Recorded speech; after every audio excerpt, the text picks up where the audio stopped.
বিএনপির কাছ থেকে এনসিপির আসন চাওয়ার যে বিষয়, এটা আরো অনেক আগে থেকেই আমাদের সঙ্গে এনসিপির নেতারা বলাবলি করছিল যে কতগুলো আসন হলে তারা কনভিন্স হবে, এতগুলোর কমে ছাড় দেবে না।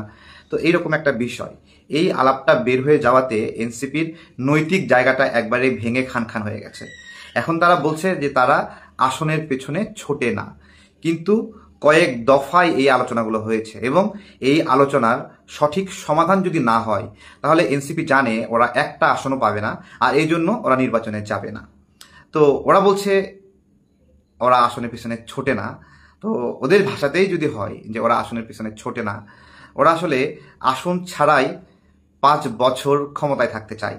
এই যে বললো না সার্জিস, তার অনেক স্বপ্ন, ডক্টর ইউনূস 5 বছর যদি ক্ষমতায় থাকতো। এই স্বপ্নটা কেন আমরা তা আগে না বুঝলেও এখন বুঝতেছি। শুধু আমরা না, বাংলাদেশের নাগরিকরাও ধীরে ধীরে বুঝতে পারছে। এবং দেখেন, আসন ছাড়াই যদি এরকম হয়, রাত বিরাতে মানুষের বাড়িতে হানা দেওয়া, চাঁদাবাজি করা, এবং সে চাঁদাবাজরা ধরা পড়লে আবার বড় নেতারা গিয়ে ছাড়াতে নিয়ে আসে, সামগ্রিকভাবে এটা একটা অবাধ স্বাধীনতা যেটা আসন ছাড়াই তারা পাচ্ছে। আসন ছাড়াই যদি এই ক্ষমতার প্র্যাকটিসগুলো করতে পারে তাহলে সমস্যা কোথায়? যে জায়গাতে এখনো আটকে আছে সেটা হলো আসিফ মাহমুদ বলল যে তার মনে নাই ওয়েস্টিনে সে গিয়েছিল কিনা। আপনাদের কাছে আমার যে প্রশ্ন, যে একজন উপদেষ্টা এই ধরনের অভিযোগে অভিযুক্ত হওয়ার পরে যখন সে বলছে তার মনে নাই সে ওখানে গিয়েছিল কিনা, রাষ্ট্রের কি উচিত ছিল না যে এই ছেলেটি আসলেই সেখানে গিয়েছিল কিনা, আসলেই ওই দিন চাঁদাবাজি করতে গিয়েছিল কিনা, অথবা কি ঘটনা আসলে? এমন তো হতে পারে যে সে নির্দোষ, তাহলে রাষ্ট্রের উচিত তাকে নির্দোষ প্রমাণিত করে খালাস দেওয়া, যে না, এই ধরনের কোনো ঘটনার সঙ্গে আসিফ মাহমুদ জড়িত না। আমি খুব স্মরণ করে দেই, একেবারে শুরুর দিকে আসিফ মাহমুদ একটা এই ধরনের অভিযানে বা এই ধরনের মবে সরাসরি নিজে গুলশানে নেতৃত্ব দিয়েছিলেন। সেই ছবি এবং ভিডিও আপনারা সবার মনে আছে হয়তোবা। এবং শুধু সে না, আরেকজন গুরুত্বপূর্ণ ব্যক্তি তার সঙ্গে সেদিন ছিলেন, তারা দুজনই সেখানে ছিলেন। তো এইটা নতুন কিছু না যে আসিফ মাহমুদ এই ধরনের মবে অংশ নেয়নি। এখন আমার প্রশ্ন, যেখানে আসিফ মাহমুদের যে পিস্তল বা যে আর্মস বিমানবন্দরে ধরা খাইলো, যেটা অ্যামুনিশন ধরা খেলো, সেটার বিষয়ে একটু কথা বলি। যে আসিফ মাহমুদের কেন এই ধরনের অস্ত্র আলাদাভাবে প্রয়োজন, যেখানে তার সঙ্গে একজন গানম্যান থাকে, দেহরক্ষী থাকে, রাষ্ট্রীয় প্রোটোকল থাকে? হ্যাঁ, আজকে কি মিলাতে পারছেন যে আসিফ মাহমুদ যদি এই ধরনের অভিযানে অবৈধভাবে সম্পৃক্ত হয়, তাহলে তার মনে হয় একটা এই ধরনের অবৈধ অস্ত্র অথবা বৈধ অস্ত্র তার নিরাপত্তার জন্য প্রয়োজন রয়েছে। যদি সে প্রোটোকল ছাড়া এইভাবে গুলশানে গিয়ে এর বাড়িতে হানা দেয়, তাহলে তো অবশ্যই একটা আত্মরক্ষার বিষয় রয়েছে। তো সামগ্রিকভাবে আজকের আলোচনার ওই দিকে না গিয়ে আসনের আলোচনায় আসি, যে আসন নিয়ে আসলেই বিএনপির সাথে এনসিপির সমঝোতা হবে কিনা। বিএনপি বলেছে এনসিপির দরজা খোলা আছে এবং সেই দরজা দিয়ে এনসিপি যাবে কিনা। আপনাদের কি মতামত, যে এনসিপি কি বিএনপির কাছ থেকে আসন নেবে নাকি নেবে না?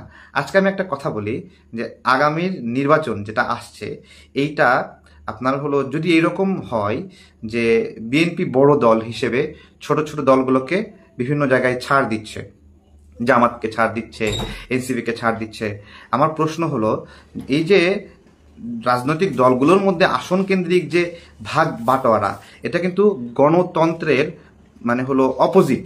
অর্থাৎ ইচ্ছা করেই কেউ কেউ কোনো জায়গায় প্রতিনিধি দিচ্ছে, ইচ্ছা করেই কেউ কেউ প্রতিনিধি সরিয়ে নিচ্ছে। এই যে এটা, তার মানে কি জনগণকে বিকল্প চুজ করার কোনো অপশন রাখা হচ্ছে না। এটা কিন্তু গণতন্ত্রের জন্য একটা অশনি সংকেত, যে আগে থেকেই পলিটিক্যাল সেটেলমেন্ট, যে আমরা এই আসনে নির্বাচন করব এবং সেই আসনে আমরা অমুক অমুক কোনো প্রার্থী দেব না, আমরা প্রার্থী দেব। এই যে এক ধরনের সেটেলমেন্ট, তার মানে জনগণ যে প্রতিনিধি বাছাই করার যে একটা আকাঙ্ক্ষা থেকে নির্বাচনে অংশ নিয়ে ভোট দিতে যায়, সেই আকাঙ্ক্ষার মৃত্যু ঘটে দলীয়ভাবে এই ধরনের আসন কেন্দ্রিক ভাগাভাগির ফলে। বাংলাদেশের মানুষ দীর্ঘদিন সত্যিকার অর্থে যে নির্বাচনী প্রতিযোগিতা, সেটা দেখেনি।